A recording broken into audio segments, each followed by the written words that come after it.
Welcome back to another Python tutorial. So, couple videos, it's actually been a couple series. We have been using class objects, and I know some people they've kind of reached out to me in the past, and they've been asking for help with some of the code that I write and everything like that. And I think definitely by far one of the most common questions I get is related to classes. And so it's a very important concept to understand regardless of what programming language you're going into, because the idea behind it is like this is how we really make kind of the complex applications that we see, because the idea is that we can take anything around us and we can represent it as a class or an object, and that object can have functionality and it can have attributes that describe it.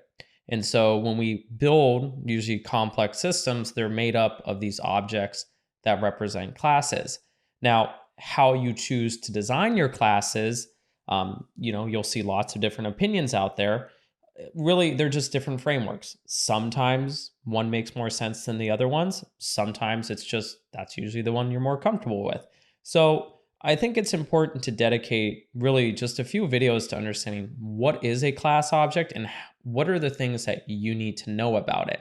Because ideally, the concepts that you'll learn in here, even though in other languages they might be slightly different, the idea is relatively the same. So even if you switch over to Java, if you switch over to JavaScript and even VBA, there will be concepts that carry over to it. So that's what we're going to be covering in this series. Is we're going to be covering class objects and just going into some of the finer details about kind of how they work and things we need to know about them. So basically starting out, what is a class object? And yeah, there's some syntax stuff we need to know, but generally speaking, what's the goal of a class object? Like, why do we have them? Well, really, the way we need to think about it is we have a mechanism now to bundle, and I think that's a really important word, bundle data and functionality together. Why would we want to do that? Well, most of the time when we start thinking about problems that we're trying to develop in our programs, or I guess scenarios we're trying to develop in our programs, we have to think in terms of objects. Because, for example, maybe we want an application where it's like a video game, right? Say I go up to you and say, okay, I want you to write a program that represents like a tank, right? So you now have to start thinking in terms of, well, what is a tank?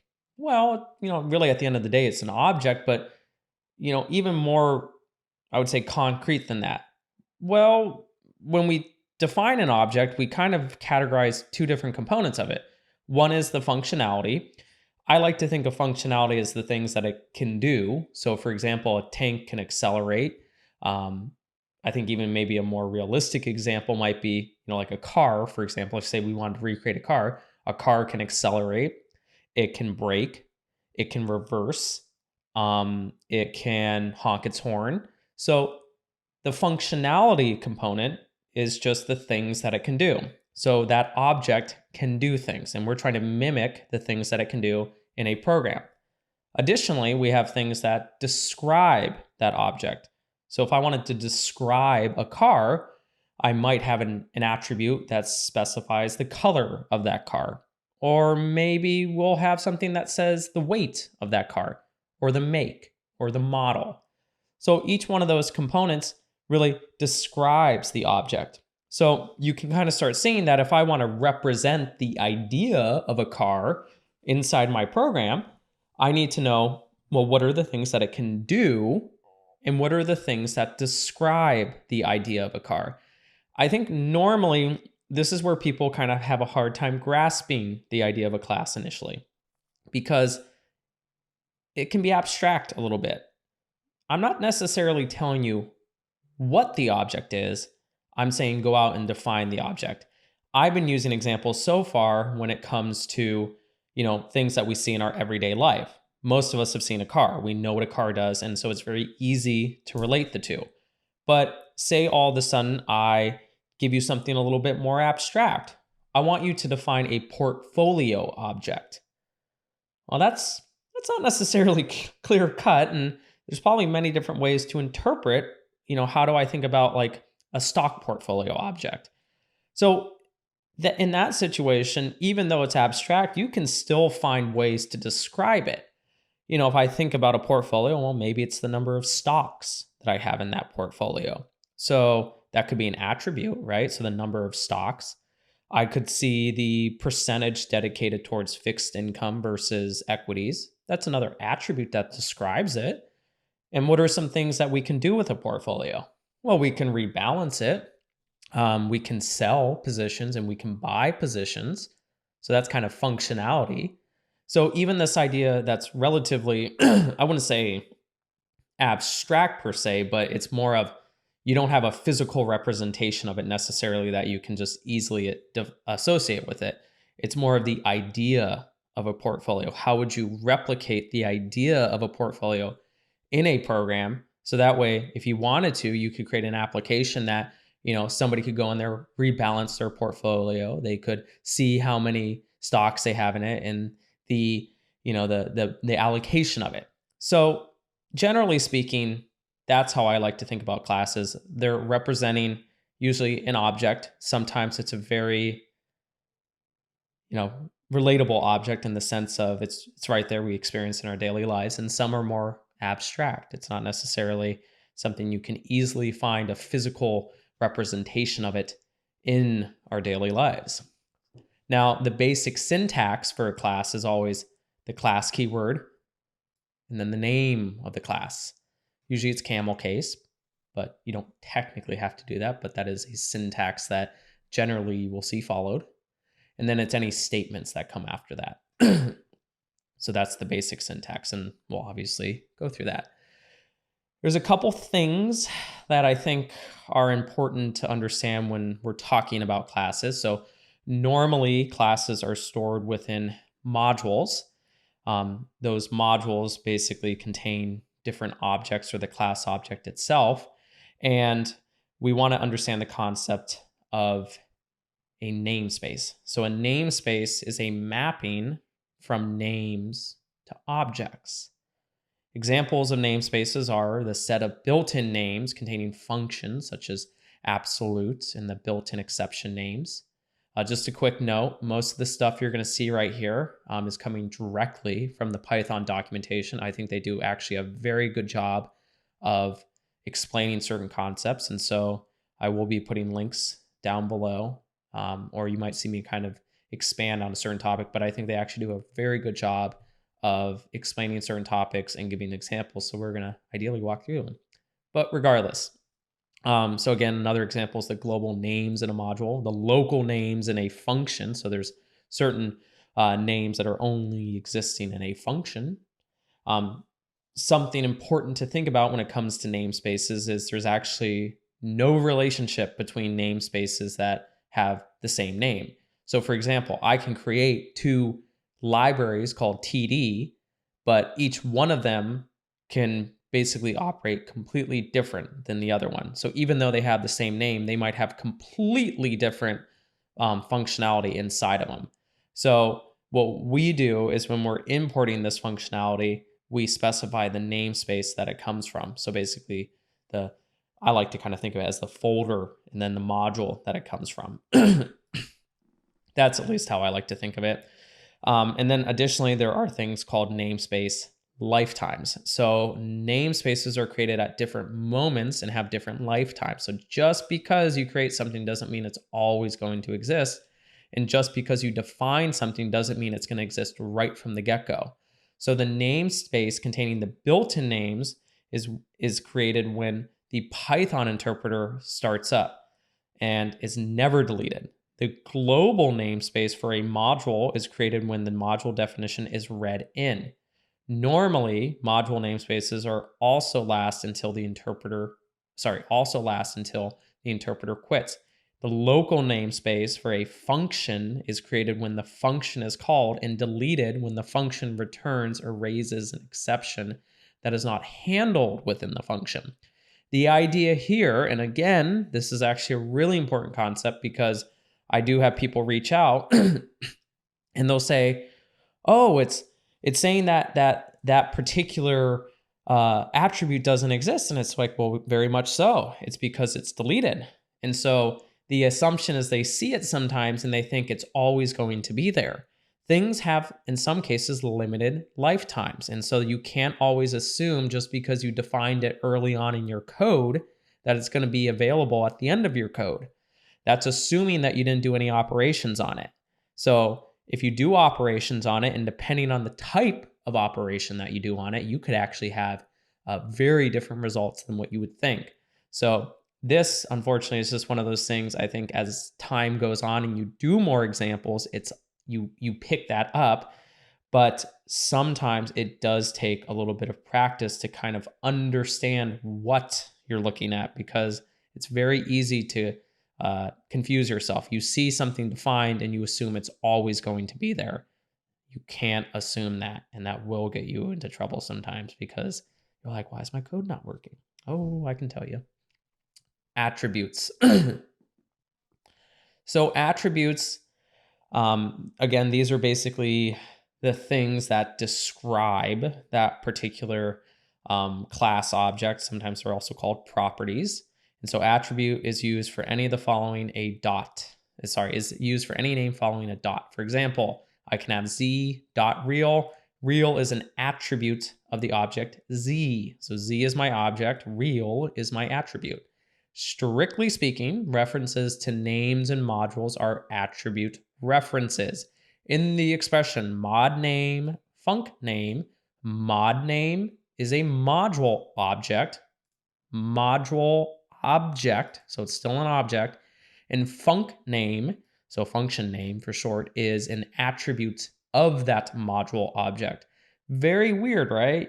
That takes a little bit getting used to, but modules are technically an object per se, if you think about it in that terms. So in fact, really in Python, pretty much everything is an object. I mean, if you look at anything, it's going to be an object. But I think that kind of confuses people first. You can actually think of a module as an object, and every time you're importing something or every time you're referencing that module, you're technically referencing an attribute of that object. Attributes may be read-only or writable. So there are some attributes you can't change them. Once they're there, they're there. You can't change them. In some cases, they are writable. So in some cases, you can actually change that value as time goes on. In the latter case, the assignment to attributes is possible. Module attributes are writable. You can write mod name, the answer equals 42. Writable attributes may also be deleted with the delete statement. For example, you may delete mod name, the answer, or remove the attribute, the answer, from the object named by mod name. So the important thing here is, remember, attributes are basically the descriptions of those objects, and they are associated with an object. Attributes can be writable or read-only, and if they're writable, you can also delete them. So you can actually remove those particular attributes. Next topic, scope. So a scope is a textual region of a Python program where a namespace is directly accessible. Directly accessible here means that an unqualified reference to a name attempts to find the name in the namespace. Although scopes are determined statically, they are used dynamically. At any time during execution, there are at least 3 nested scopes whose namespaces are directly accessible. The innermost scope, which is searched first, contains the local namespaces, the scopes of any enclosing functions, which are searched starting with the nearest enclosing scope. Contains non-locals, but non-global names. The next to last scope contains concurrent modules global names. The outermost scope, searched last, is the namespace containing built-in names. So basically, you can think of functions as being searched first, modules as being searched second, and then your built-in stuff searched last. So this is really just defining the order in which Python will search for certain things, the order in which they will search. Okay, so let's start talking about classes, class operations. There are supports two kinds. So our class objects support 2 kinds of operation. attribute references and instantiation. Attribute references. Attribute references use this standard syntax used for all attribute references in Python. The object, and then the attribute name. Valid attribute names, what is it?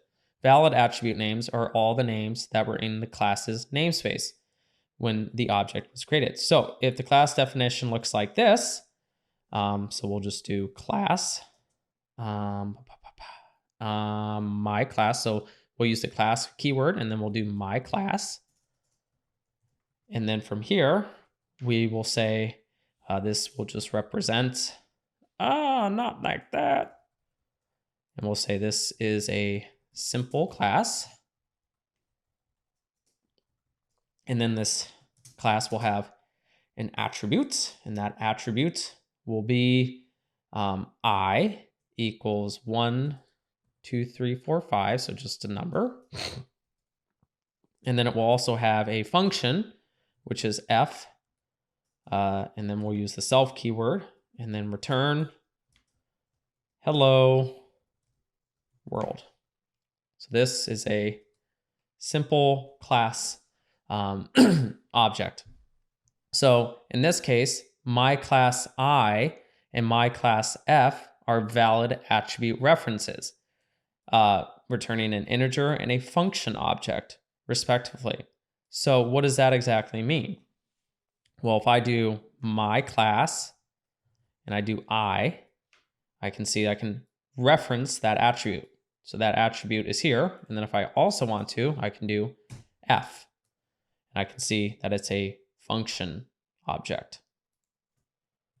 And also, well, where is it?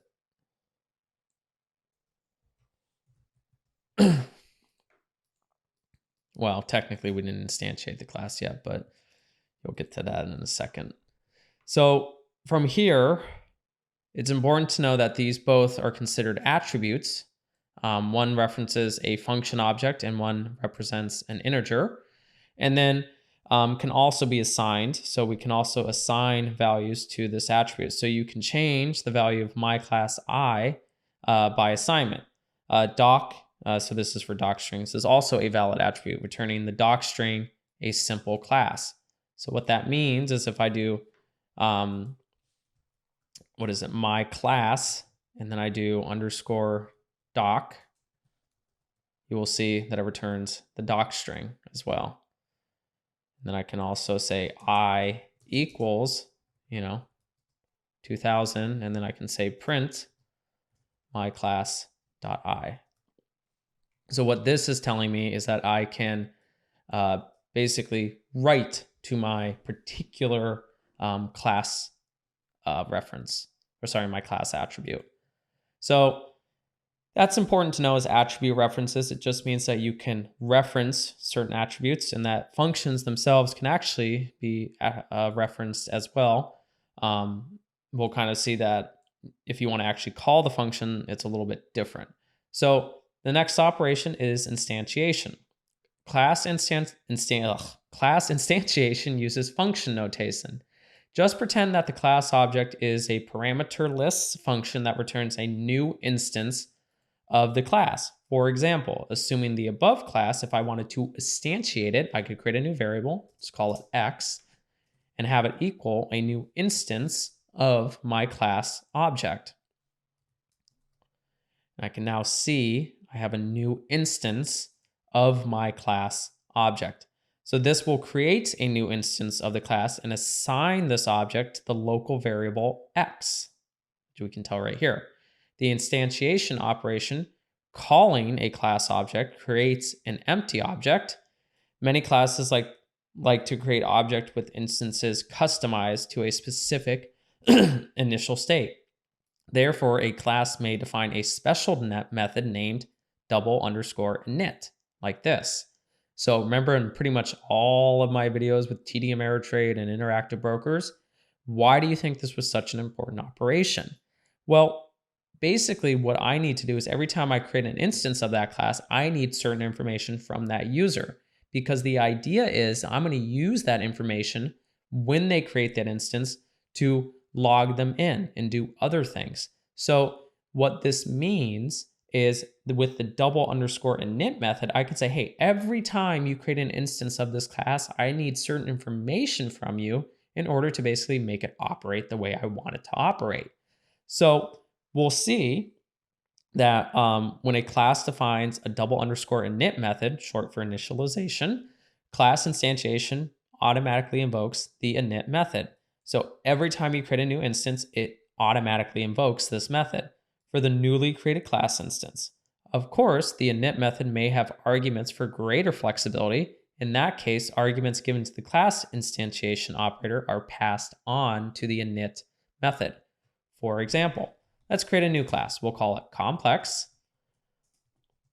And with this one, we'll say define double score underscore init. And then this one will take two arguments, a real part and an imaginary part. So again, we've defined our double underscore init method, and we'll say that we want to assign to this particular class object an attribute called R, and we'll call this the real part, and then also an imaginary part. So just like that, we now have a new class object. Let's instantiate a new instance of this class object. We'll create the same variable, x, and then we'll say, okay, we want to create a new instance of my class object. It takes two parts, and then we'll do the real part, which is the number 3, and then the imaginary part, which is negative 4.5. So now, if I look at my wonderful little class object, I will see these two attributes, just like that. So I've instantiated a new instance of my class, and because I've defined in a double underscore init method, I can pass through arguments. I don't have to pass through arguments, but most of the time it's kind of helps to. Usually if you're doing anything relatively complex, you're probably gonna have to pass through arguments, but there's no requirement that you have to. You don't have to. You could instantiate these with constants if you wanted to, and then not pass through any arguments. So that's an option as well. But normally you do. And because you pass through those arguments, you can then operate on them and do different things that maybe benefit the class object. So maybe, for example, I want to have two attributes that describe this class. One is a real part and one is an imaginary part. And just like that, you now have a relatively complex class object. Okay. 23 minutes. We'll do this last little thing here and then we'll call it quits for this video. All right. So what can we do, with instances of objects? So the only operations understood by instance objects are attribute references. There are two kinds of valid attribute names, data attributes and methods. Data attributes are basically just correspond to instance variables in Smalltalk and to data members in C++.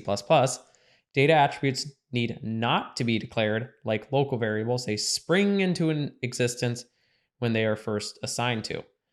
Methods are the next type of attribute names. And so in this case, the other kind of instance attribute reference is a method. A method is a function that belongs to an object. In Python, the term method is not unique to class instances. Other object types can have methods as well. For example, list objects have methods called append, insert, remove, sort, and so on. Valid method names of an instance object depend on its class. By definition, all attributes of a class that are function objects define corresponding methods of its instance. So in our example, x.f, all the way up here, x.f is a valid method reference since myClass.f is a function. But xi is not, since my class I is not. But x.f is not the same thing as my class.f. It is a method object, not a function object. This is just, this is where definitions sometimes can get a little bit more confusing than sometimes what they help. Really what you just want to understand here is like we have a function that is assigned to our class object. That is basically a method.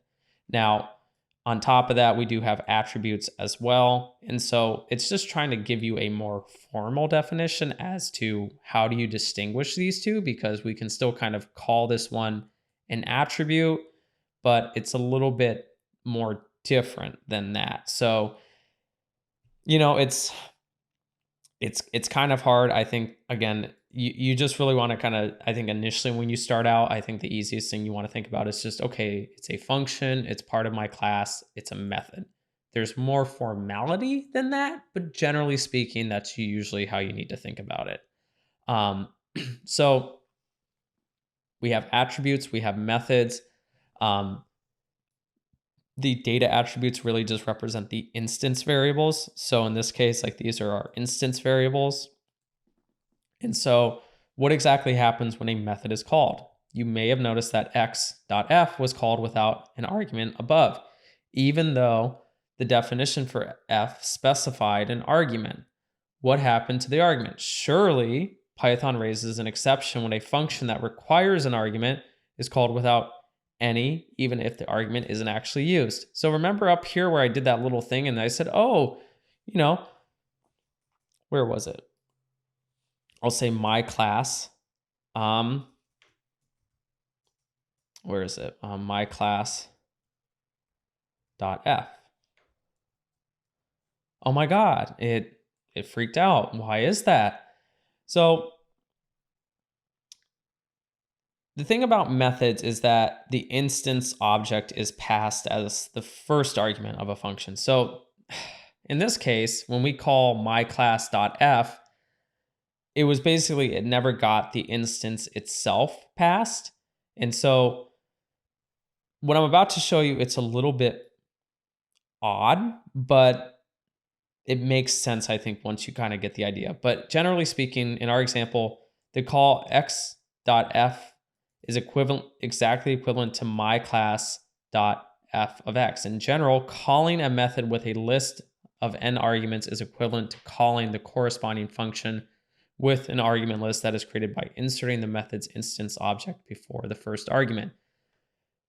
Basically, what they're saying here is if I was to do my class dot f and then x, that's valid. Well, why is that? Well, the big thing they want you to know is when you define a method, inherently what's happening is the first argument is always the object itself.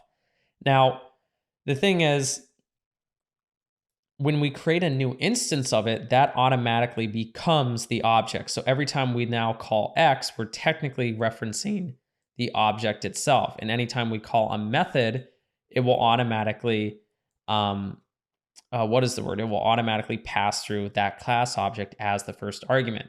But here I did a little bit more of a workaround where I defined an instance of the class object, but then I also created another instance of the class object, called the method, and then passed in another instance of it. So it was valid because the first argument was an instance of the class. So it was still valid. So this one took a while for me to get because I didn't get that at first. I'm like, wait a minute, like, why is that so hard for me to grasp? It's really the important thing to understand that really behind the scenes, every time you call the function after instantiating the class, behind the scenes, the first argument is always the class object itself. In fact, if you ever print out locals, you'll see that. So if I always say, if I print out locals, you'll see what I'm talking about. You notice how, again, the first argument is always the class object itself. So behind the scenes, every time you call a method, even though you're not specifying it, that first argument is the class object itself. So that's why this one failed, because I never specified the first argument to reference the class object itself. But here I do. Here I do specify it. And that's basically what they're talking about here with methods is you basically, even though you don't specify an argument, what happens is it's technically being passed through. And so if you don't, even if you don't specify, it's going to raise an exception because behind the scenes, it's expecting that class object itself. So again, a little bit confusing, but I think the biggest thing to just recognize is you pass it through itself. So with that though, I think I've taken up way too much time, which I did. So if you have any questions at this point about kind of just general topics related to class objects, by all means, put them down in the comments below. Otherwise, in the next video, we're going to keep discussing on and we're going to talk about class and instance variables. So now we're just getting up here to data attributes basically. And we're going to talk about kind of shared ones or ones that are unique to a particular instance of a class and so on and so on. So that's in our next video. But again, if you have any comments, by all means, put them down below. Otherwise, we'll see you in the next video.